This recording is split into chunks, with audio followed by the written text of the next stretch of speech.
오늘도 예배 가운데 말씀에서 함께 만남을 감사합니다. 오늘 본문의 말씀을 가지고 말씀이 말씀되게 하소서라는 제목으로 말씀을 나눠보겠습니다. 오늘 사실 이 말씀을 나눈 배경을 조금 먼저 나누어 드리면요, 사실 오늘 상공부의 주제가 오늘 성경인데, 준비하는 과정 속에 언젠가 한번 우리 성도님들 것도 한번 나눠야겠다는 생각을 하고 있었던 찰나에 마침 주제도 맞고 또 연휴가 가득히 된 이 한 주간 이번 주일 예배 마치고 상공부를 안 한다면 우리 성도에게 얼마나 큰 선물이 될까 하는 저 개인적인 판단과 그래서 이렇게 또 하나님의 또 인도하심 속에 오늘 말씀을 조금 더 주일 버전으로 풍성하게 나누면 좋겠다 싶어서 이렇게 나누게 됩니다.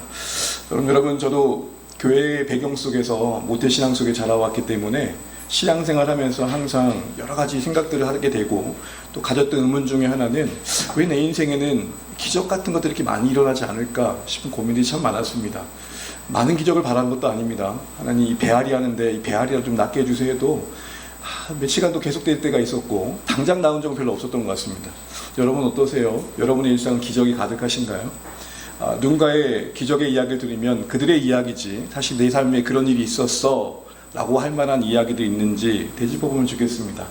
반대로 하나님께서 왜 우리에게 그 기적을 베풀 능력을 갖고 계심에도 불구하고 기적보다는 말씀의 근거에 우리 삶을 인도해 가기를 원하신다고 자꾸 말씀하실까요?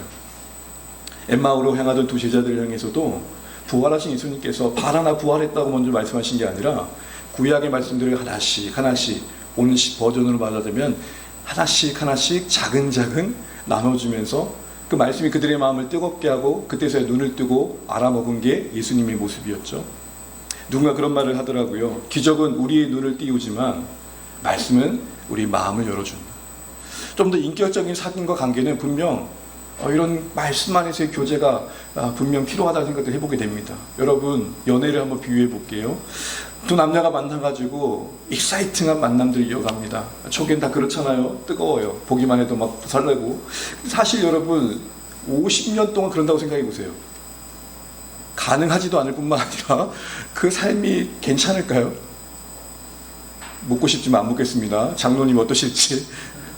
우리의 삶이라는 게 좀 더 깊어지고 인격적인 관계 속에 들어갈 때 사실은 그런 설레임이 주는 것보다 더 큰 만족과 그 관계 속에서의 누림이 있다는 것들을 우리가 경험적으로 알아요. 무엇보다도 하나님 우리를 너무 잘 아십니다. 만약 기적으로 우리 하루를 매우 채우셨다면 우리는 하나님보다는 기적을 구할 것입니다. 없기 때문에 그 기적의 부재의 자리에 그 근본적인 하나님을 더 고민하게 되는 것이죠.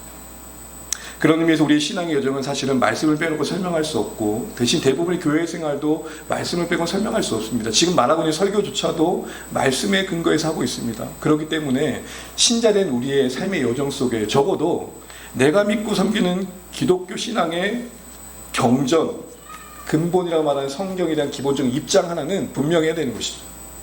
우리가 전통적으로 바른 신앙을 갖는다고 할 때 그 첫 단추는 뭐냐? 성경은 하나님의 말씀입니다를 인정하는 겁니다. 거기서부터 시작하는 겁니다.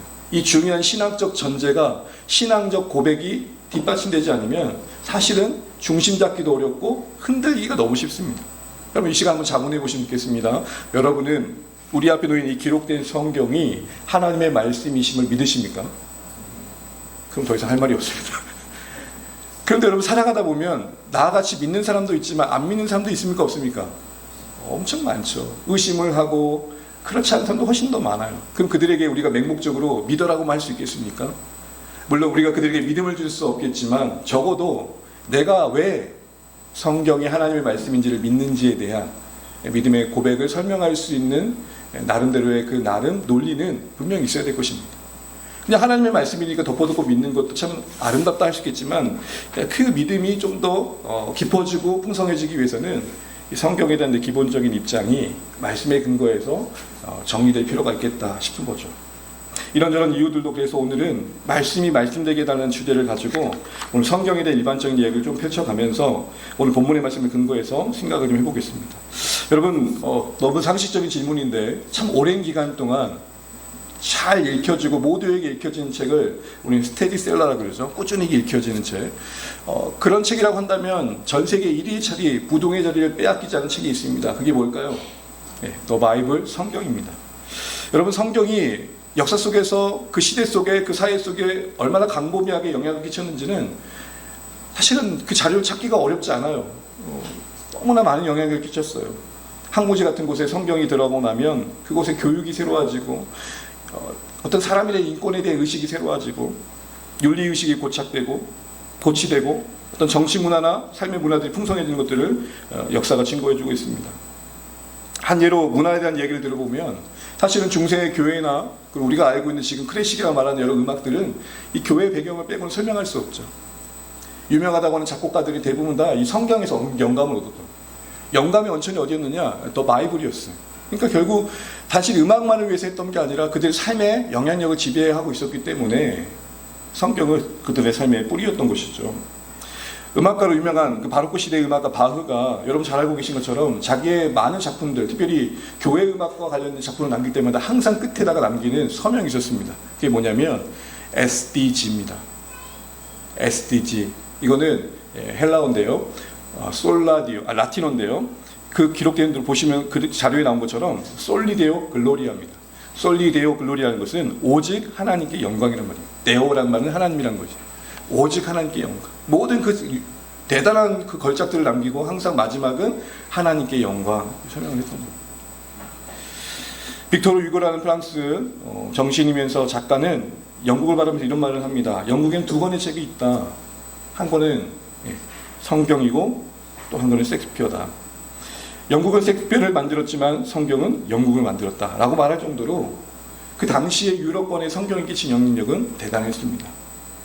믿든 안 믿든 간에 성경을 제외하고 이야기하기가 어려운 시대였던 것이죠.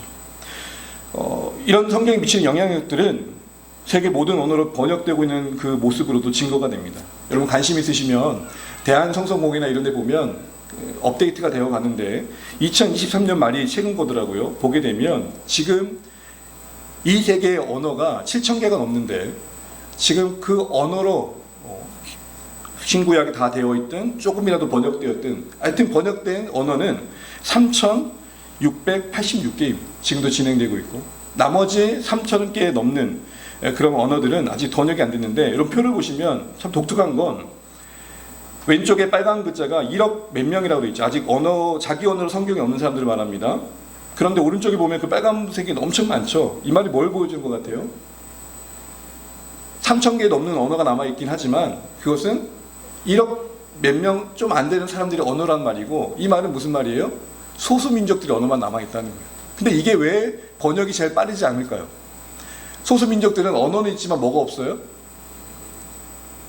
문자, 글씨가 없어요. 그래서 여러분 우리 시동리아님이 큰일 하신 거예요. 한글이 성경 복음에 아주 중요한 역할을 할 것 같아요. 이런 현상들만 봐도 지금도 계속되고 있는 이 사역 속에서 우리는 성경이 얼마나 하나님의 말씀으로서 세계 곳에 영향을 끼치는지 알게 됩니다. 근데 여러분 말씀드린 것처럼 모두가 성경을 하나님의 말씀으로 보는 건 아닙니다. 제가 5가지 이야기를 쭉 나눴는데요. 오늘 이걸 다 할 수는 없고 쭉 읽어가 보면 이런 주장을 해요. 야, 성경 인간이 쓴 그냥 고대 문서 중에 하나 아니냐. 그렇게도 볼 수 있는 게 성경에 나와 있는 여러 이야기들이 그때 당시 고대 문서가 비슷한 게 많은 거예요. 그러면 비평하는 자 입장에서는 이게 하나님이 쓰신 게 아니라 그때 썼던 글을 그들이 그냥 가져온 것 뿐이야 라고 말할 수 있겠죠. 또한 현대 윤리적으로 보게 되면 성경을 보다 보면 좀 불편한 이야기들이 나와요. 남녀노소를 다 진멸하다 그러고, 특별히 여러분 여호수아의 이야기를 보게 되면 사실 많은 사람들이 비평을 해요. 거기에 대한 설명 음식을 다 할 수는 없겠지만 어쨌든 그런 문제 제기는 나름 정당해 보입니다. 또한 성경의 이야기를 과학적으로 보는 분들은 야, 이렇게 말도 안 되는 이야기가 기록되어 있는데 어떻게 하나님의 말씀이냐 그러는 거예요. 여러분 믿으니까 우리는 당연하지만 오병이어 기적이라든지 홍해가 걸려서 마른 땅을 건넜다든지 여러분 이게 과학적으로 설명이 됩니까? 네, 여기서 격하게 아니라 그러네. 설명이 잘 안 돼요. 그러니까 당연히 비과학적으로 볼 수밖에 없고 당연히 신의 말씀이라고 얘기할 수 없겠죠. 기독교만이 종교가 아니다 보니까 우리의 성경이 절대 진리라고 말하는 사람들에 대해서 다른 종교에서는 너희들만 어떻게 진리냐라고 독단적이다라고 말을 하기도 하죠. 모든 종교가 다 진리를 갖고 있다는 측면에서 너희만 절대적일 수 없다라고 성경은 인정하지 않습니다. 신 자체를 부정하는 사람들 입장에서는 신의 말씀이 웬 말이야? 라고 할 수밖에 없겠죠. 그러니까 다양한 이유들을 가지고 성경을 부정합니다. 오늘 이 시간 여기에 대한 반론을 다 많을 수는 없지만 적어도 이런 세상 속에 우리가 살고 있습니다. 그러면 우리는 성경이 우리에게 왜 하나님의 말씀인지를 고백하는 데 있어서 분명한 확고한 이유가 있어야겠죠. 여러분들이 아까 아멘 해주신 것처럼 그리스도인들에게 성경은 하나님의 말씀입니다. 성경이 하나님의 말씀으로 우리가 권위를 인정한다는 것은 우리의 신앙과 삶의 기준이 되고 중심이 되고 원리가 되고 표준이 된다는 겁니다. 오늘 우리가 이렇게 주일에 나와 예배하는 것도 성경이 말씀하고 계시기 때문에 그런 거죠. 우리의 신앙생활과 우리의 일반적인 삶에 성경이 말하고 계신 바가 있고 거기에 우리는 순종하는 삶으로 부름받았다는 것을 우리가 고백합니다. 우리의 신앙생활에서 성경의 위치는 그만큼 중요하죠. 근데 현실적으로 여러분 한국교회가 근래에 평가받고 있는 모습들은 그런데 안타깝게도 이 성경과 너무 거리가 멀다라는 이야기를 많이 듣습니다.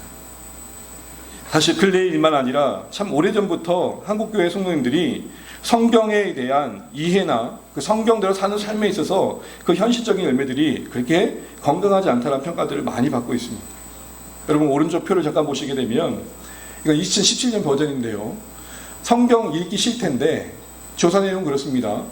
75% 정도가 일주일에 성경을 읽는데 매일 읽는 분이 20%고 그러니까 매일 그걸 양식으로 삼고 성경을 가까이 하는 사람들이 10명 중에 2명이라는 말입니다. 말씀대로 사는 것도 쉽지 않겠지만 말씀대로 살기 위해서 말씀을 더 가까이 해야 되는데 그것마저도 안 되는 형태, 실태가 오늘 성도들의 모습들이라고 지금 이 통계는 우리에게 말해주고 있는 것이죠.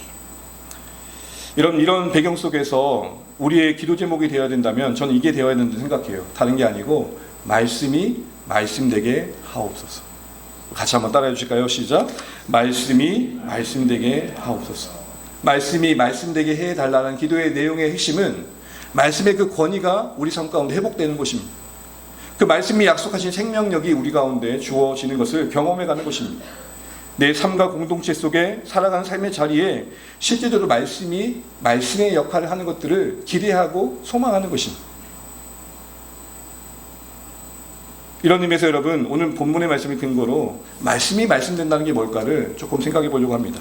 그 첫 번째는 말씀이 말씀된다는 것은 성경을 읽되 듣는 것입니다. 성경을 읽되 듣는 것입니다.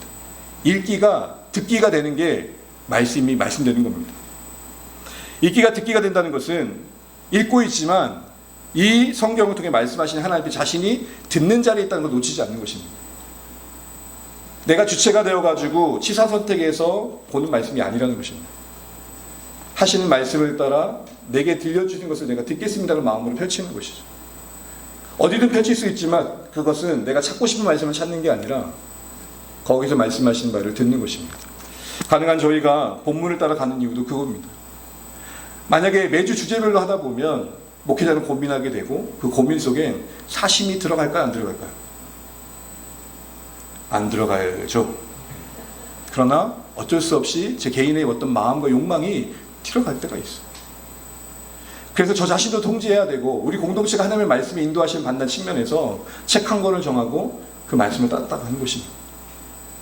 그래서 그 주시는 말씀대로 거기서 머무는 시간을 갖는 것이죠. 말씀하시는 주체가 하나님일 때 성경 읽기는 듣기가 됩니다. 여러분 우리가 일반적으로 대화를 할 때도 상대방이 말하는 것을 내가 들어야겠다는 사람이 가장 많이 보이는 모습은 뭘까요?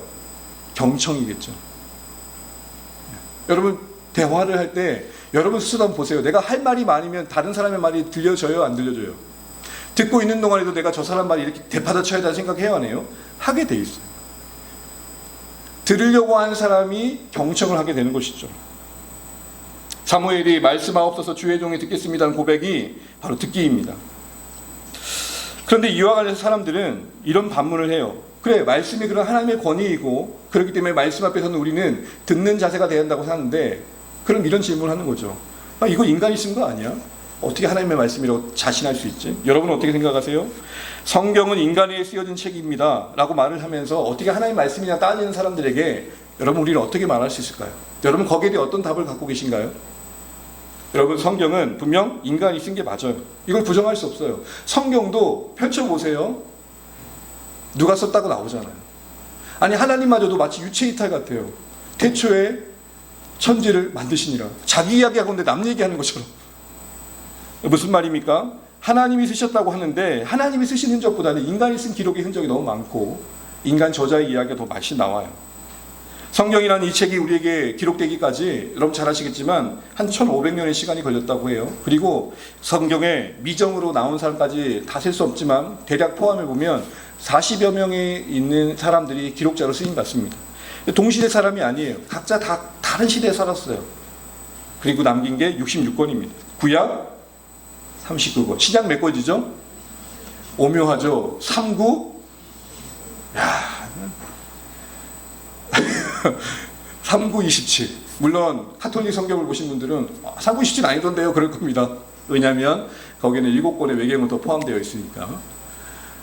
우리가 가지고 있는 종교개혁에 의해서 주어진 이 번역본 안에선 여러분 3927입니다. 이것은 역사 속에서 형성되는 과정을 거치게 됩니다. 오늘 이 부분을 다 말할 수 없지만 이거 하나는 기억하십시오.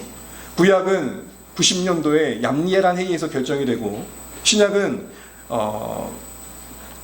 기독교가 공교회가 되면서 390년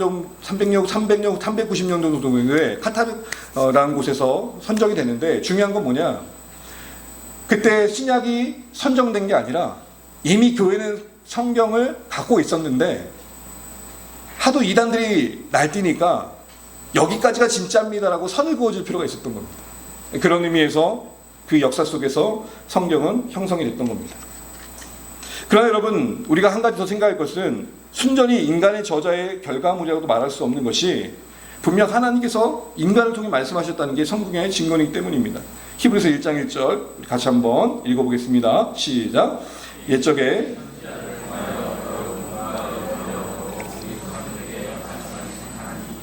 하나님이 말씀하신대요. 자신을 감추시기보다는 우리에게 자신을 드러내시는 소위 좀 어려운 말로 계시하시는 하나님이신데 그 방법이 뭐냐? 여러 부분 여러 모양으로 말씀하시는데 그 가운데 선지자들 사람들도 쓰여지고 있더라는 겁니다. 전달 매개처로서 하나님께 특별히 부르신 자들을 통해 자신의 말씀을 보내주셨다는 겁니다. 여기서 봐도 하나님은 인간들을 통해 자신을 말씀하십니다. 그럼 이제 이런 의미 드는 거예요. 그렇게 하나님이 말씀하셔서 그것을 받아 적은 인간의 저자가 오류를 범할 확률은 없냐는 거예요. 우리도 그렇잖아요. 이렇게 하라고 전해주세요 라고 전달할 부탁을 받았던 메신저가 정작 가서는 조금은 오류를 범할 때가 있습니까? 없습니까? 말을 더한다든지 자기 주관적인 요소를 또 더한다든지 아니면 또 해야 될 말을 못한다든지 오류의 위험성이 있죠. 그런 의문을 던질 수 있습니다. 하나님이 인간들을 통해 말씀하셨던 거 좋아, 오케이. 그런데 인간의 저자가 그 받아가는 과정 속에 기록의 과정 속에 범할 수 있는 오류는 없었겠어? 이렇게 물어보는 거죠. 또한 하나님께서 말씀하신 것을 받아 적었다 그러니까 마치 이렇게 상상을 해요. 인간들이 성경의 기록자들이 마치 기계처럼 프린터처럼 그냥 아무 생각 없이 받아 적은 것처럼 좀 오해 없이 들으면 좋겠는데 빙의라 그러잖아요. 자기의 인격은 없어지고 갑자기 신들려가지고 막 자기가 무슨 말 하는지도 모르고 하는 말처럼 그런 차원에서 생각할 수 있다는 겁니다. 정말 그럴까요?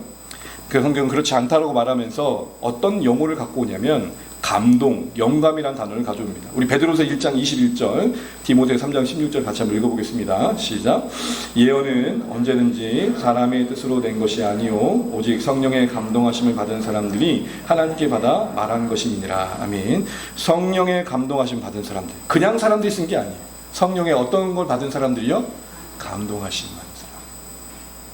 디모데후서 3장 10절 같이 한번 읽어볼까요? 시작. 모든 성경은 하나님의 감동으로 된 것으로 교훈과 책망과 바르게 함과 의로 교육하기에 유익하니. 여기에 감동이란 말을 근거로 신학 안에서 우리의 신앙의 고백을 이렇게 정리해 갈 때 이런 표현을 썼습니다. 성령 영감, 성경 영감설. 성경이 인간을 통해 기록되는 과정 속에 성령 하나님이 그 인간 저자들을 영감하게 하셔서 기록하게 하셨다는 겁니다.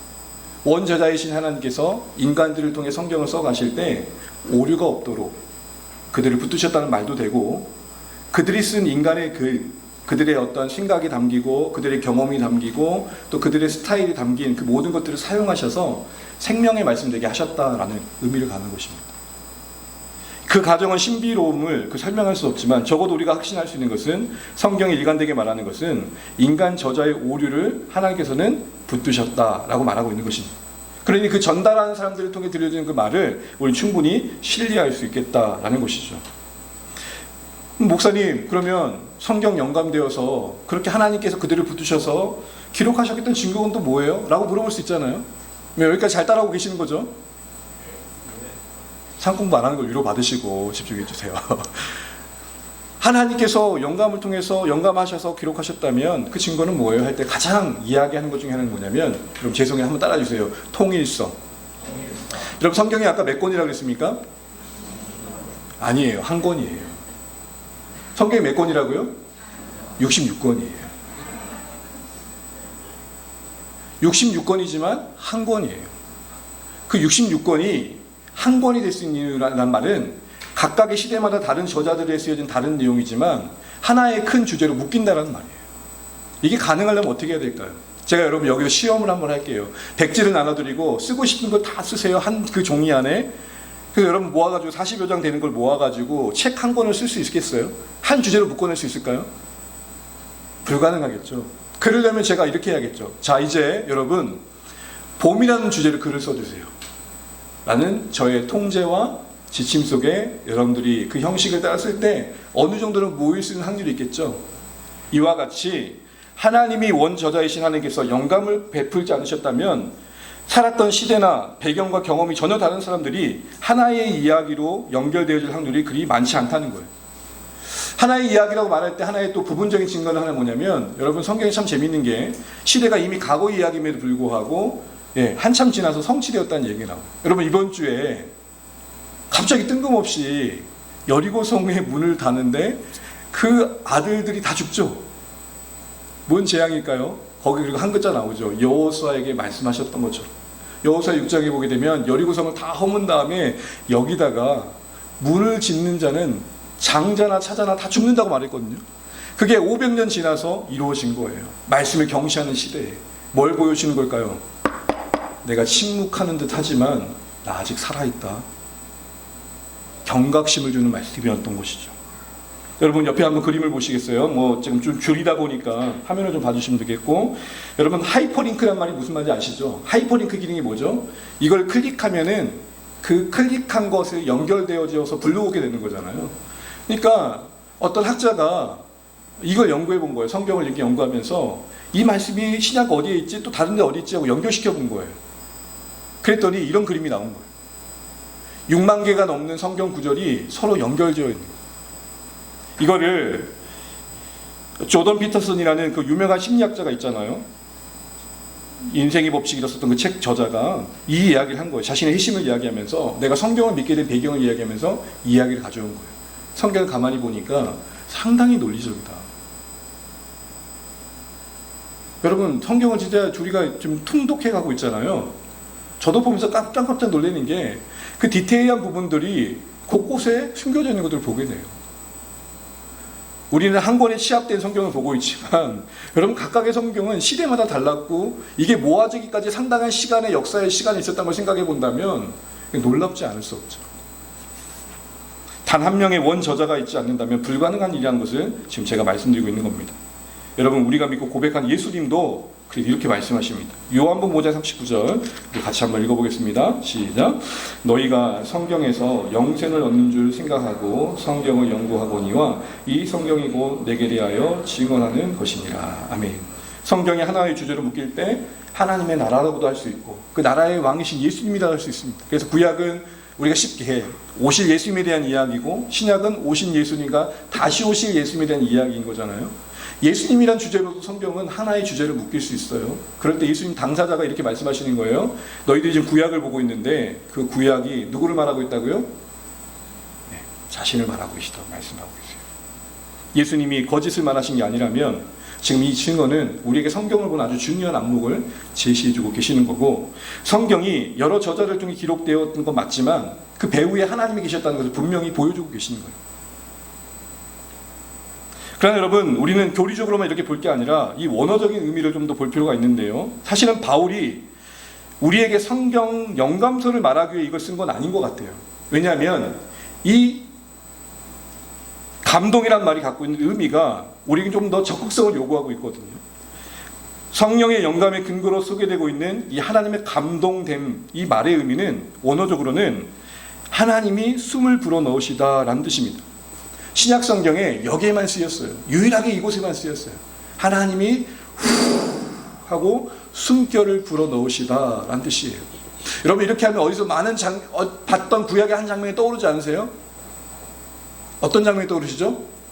창세기에 하나님께서 흙으로 사람을 빚으시고 거기에 뭘 부여하세요? 생기를 부여하시죠. 흙덩어리가 생기를 부여하니까 교제할 수 있는 인격적 존재가 되죠. 인간 저자에 기록된 책, 그 글이, 메마른 그 글이 하나님이 원자자신 성령께서 그들의 생각과 경험과 배경을 간섭하셔서 써가는 글에 숨결을 부여하니까 우리에게, 읽혀지는 우리에게는 하나님의 말씀이 되게 하셨다라는 것이고, 결국 성경 곳곳에는 누구의 숨결이 숨겨져 있다는 거예요? 하나님의 숨결이 숨겨져 있다는 겁니다. 하나님이 흙덩어리였던 인간을 숨을 불어넣으심으로, 생명의 숨결을 불어넣으심으로 교제할 수 있는 대상을 만드셨던 것처럼, 여러분, 왜 하나님은 성경에 후 하고 숨을 불어넣으셨다는 말씀을 우리에게 하고 계실까요? 여기서 살아계신 그 하나님을 만나고 교제하고 알아가고 그분을 배울 수 있도록 허락하셨다는 거예요. 숨을 불어넣으신 그곳에서 우리를 기다리고 계신다는 거예요. 아니, 목사님 성경을 펼치니까 돈만 나오던데 가끔 돈만 하나님의 숨결이었고요. 그럼 감각을 생각해 보세요. 왜 하나님께서는 그냥 인간 저자를 통해 기록하셨다라고 하셔도 될 텐데, 왜 창세기에 인간을 처음 지으셨을 때 그들을 살아있는 존재로 만드시기에 후 하고 숨을 부르셨던 그 장면을 떠올리게끔 이 성경에도 숨을 불어넣으셨다고 하셨을까요? 신자된 우리에게 생명 얻은 이후에 이게 우리의 숨통이라는 거예요. 우린 보통 기도가 호흡이라고 얘기하잖아요. 성경적으로 보면 말씀이 호흡이에요. 그 말씀의 호흡 속에 기도가 되는 거예요. 창조주의 숨결을 느낄 수 있는 곳이 어디입니까? 성경이에요. 여러분 인생길 지치고 고날 때 하나님이 살아계시다는 걸 느낄 수 있는 곳이 어디입니까? 성경이에요. 어디로 갈지 모를 때, 그 방향이 궁금할 때, 찾을 때 나의 인생의 카운슬러가 되신 분을 만날 수 있는 곳이 어디입니까? 성경이라는 곳이에요. 여러분, 우리가 보통 요즘 이 미세먼지나 이런 게 많아가지고 공기청정기 역할을 할 수 있는 기계를 많이 두시죠. 공기청정기가 작동대로 가면 사실 이제 공기가 달라요. 그렇잖아요. 우리가 비싸서 살 수 없지만 좋은 공기를 이렇게 들이마시기도 하잖아요. 근데 여러분, 이게 우리 건강에, 몸에, 신체에 끼친 영향이 막강하죠. 좋은 공기가 우리 몸에 들어왔을 때 끼친 영향을 우리가 잘 알고 있어요. 뇌가 맑아지고. 여러분, 뭐 제 개인적인 얘기긴 한데요. 여러분, 제가 볼 때 제 코가 좀 멀쩡해 보시나요? 절대 그렇지 않습니다. 지금 저는 한쪽으로만 숨을 쉬고 있어요. 이걸 언제 알았냐? 얼마 되지 않아요. 대전에 있을 때 좀 불편해서 이비인후과에 갔는데 간병으로 놀란 게 아니라 의사 선생님이 코가 막혔네요 그러는 거예요. 언제 맞으셨냐고. 맞은 기억이 없다고. 그래서 제가 코가 여기 한쪽이 숨이 안 나와요. 그러니까 전 평생 동안 한쪽으로 하신 거예요. 그래가지고 이렇게 해보라는 거예요. 코가 삐뚤어지니까 이렇게 해보라는 거예요. 근데 양쪽으로 다시 했더니 새로운 세상이 열리더라고요. 여러분 지금 뭔 얘기하고 있는지 아시겠죠? 이거 얘기하려고 지금 제 얘기하고 있는 거예요. 이 성경의 하나님의 숨결이 우리에게 호흡의 역할을 중요시, 절반만 하지 않고 충분히 할 때 우리의 영혼이 어떻게 되겠냐라는 걸 지금 말씀드리고 있는 겁니다. 하나님의 숨결이라는 이 말씀이 하나님의 말씀으로 살아 숨쉬어 우리 영혼의 호흡을 부여하는 역할을 하도록 성령의 영감 속에 하나님이 숨을 불어넣으셨다는 표현을 쓰셨다는 거예요. 그럼 여러분, 답답할 때 어디로 가야 돼요? 숨 못 쉴 때, 답답할 때 어디로 가셔요? 여러분, 계시록 폈다. 아니다. 시편. 성경에서 내 답답한 마음을 풀어주신 하나님을 만나십니다. 저는 적어도요, 정말 가장 깊은 고난의 시간을 지날 때 가장 많이 봤던 게 시편이에요. 그럼 장단컨대 우리 안에 성령이 계시고 하나님이 계실 때 그 고난의 시간을 성령의 인도하심 속에 시편을 읽어보십시오. 제가 단언컨대 하나님의 놀라운 위로가 있습니다. 울게 하시든 자빠지게 하시든 다시 일어날 힘을 주시든 하나님의 간섭하심이 있습니다. 이런 의미에서 여러분, 우리는 읽고 있지만 읽고 있는 게 어떤 체크하기 위한 것이 아니라 나는 이곳에 하나님의 숨결이 있음을 알고 듣는 마음으로 읽고 있는지 고백하시는 걸 돌아보시면 좋겠습니다. 왜냐? 그게 바로 하나님의 말씀의 권위를 인정하는 모습이기 때문입니다. 두 번째로는 우리가 말씀이 말씀되는 건 읽고 있지만 읽히는 겁니다. 읽힌다는 표현은 뭐죠? 내가 해석이 된다는 거예요. 하나님의 말씀의 뜻이 이해되어지는 가운데 거기서 하나님의 뜻과 의중 앞에 내가 비춰져서 내 모습이 드러나는 거예요. 히브리서 4장 12절에 그 모습들을 우리에게 잘 표현해주고 있습니다. 같이 한번 읽어보겠습니다. 시작. 하나님의 말씀은 살아있고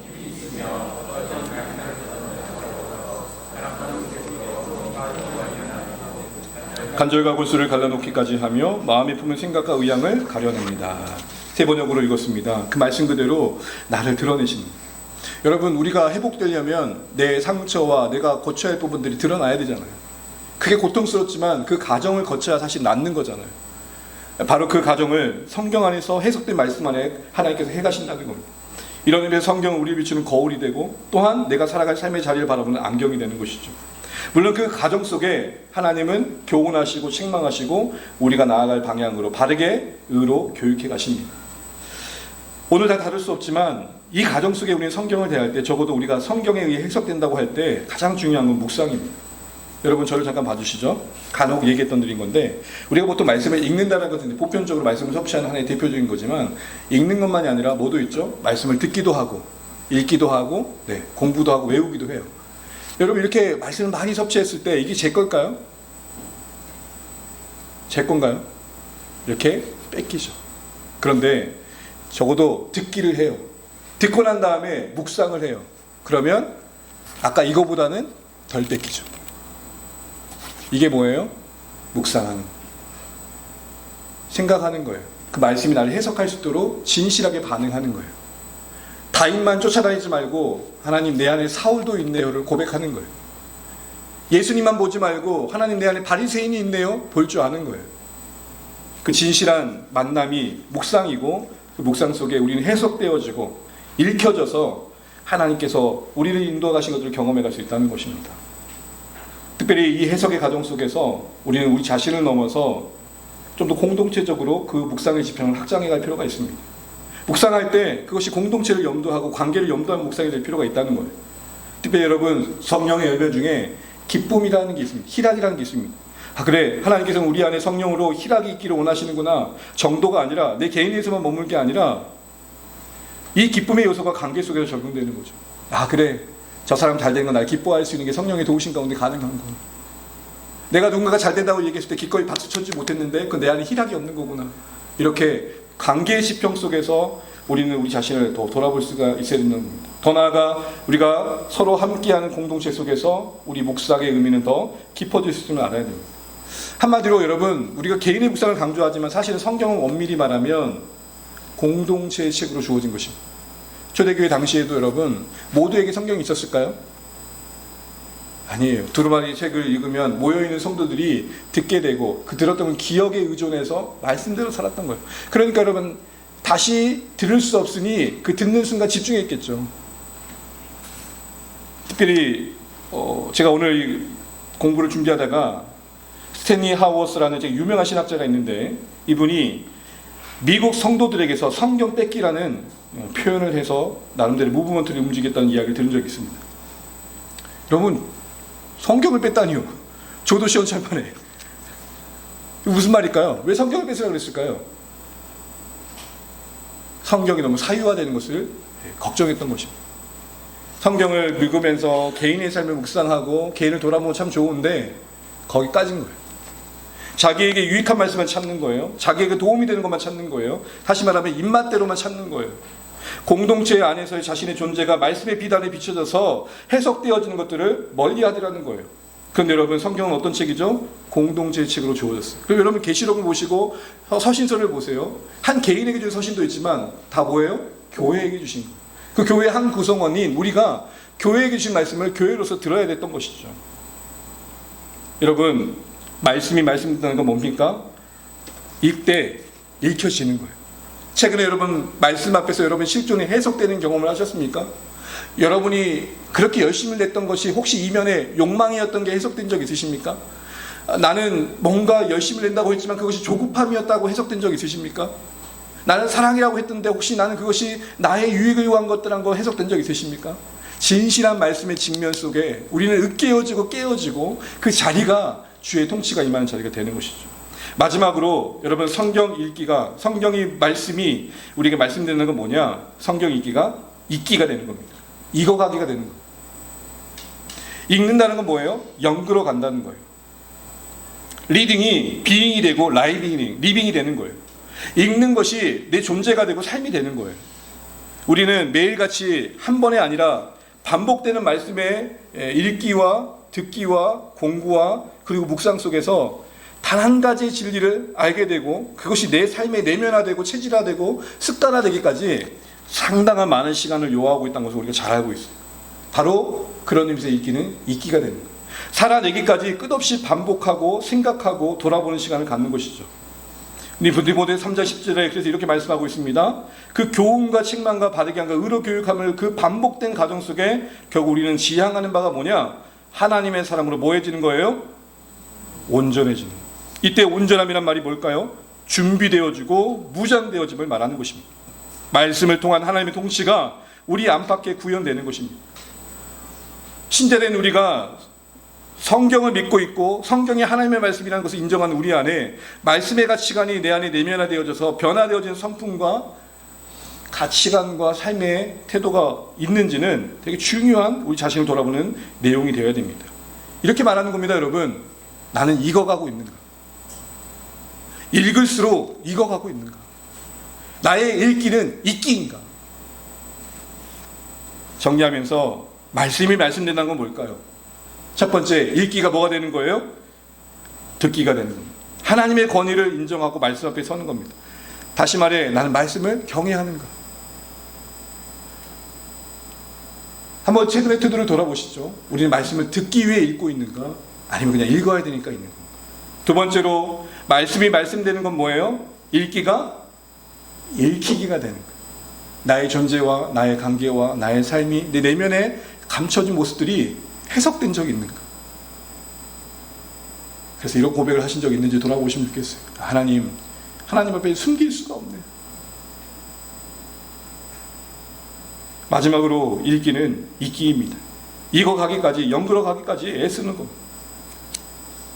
이런 세 가지의 기준 속에, 내용 속에 우리 자신을 점검해 볼 때 우리는 말씀이 말씀되고 있는지에 대한 좀 더 구체적인 질문들을 하게 되는 거죠. 말씀을 매듭지으면서 저는 이런 질문을 해봤어요. 그렇다면 이 말씀이 말씀되는 삶의 그 첫걸음은 뭘까? 할 때 사도행전에 바울이 교회를 향해 부탁했던 말씀이 생각났습니다. 우리 20장 32절 함께 읽고 말씀을 마무리해 가겠습니다.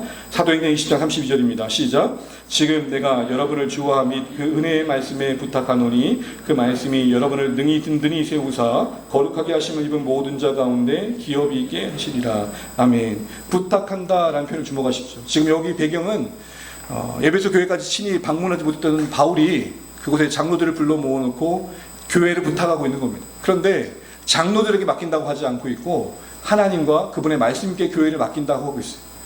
맡긴다는 것은 결국 교회를 거기에 위탁한다는 것이죠.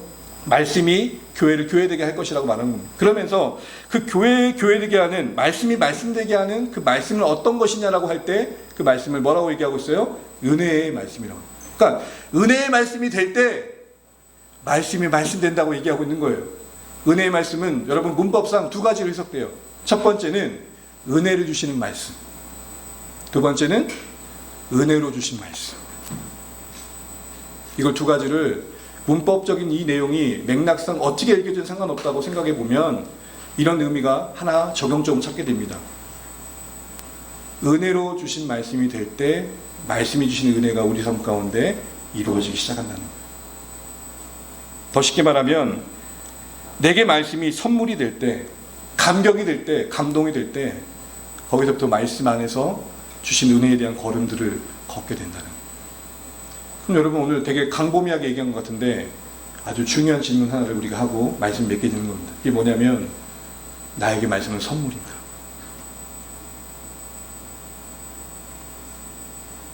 너무 흔해가지고 선물도 아니죠. 영상 하나를 보고 마무리하겠습니다. 가끔 유튜브를 보셨을 텐데 1분 채 안 되는데요. 기아대책기구에서 하고 있는 사역의 홍보 영상입니다. 아프리카 한 마을의 아이들의 이야기인데요.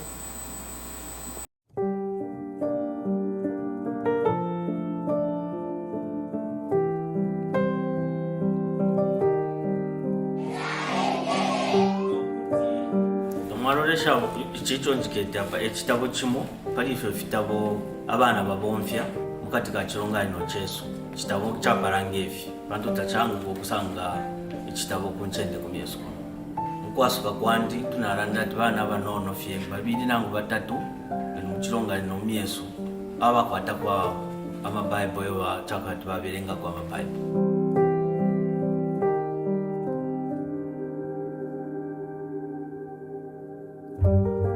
Kukwata Bible yanje na mama shiwe ya kwaresa yanje nifo kulabirenga mama shiwe ya kwaresa.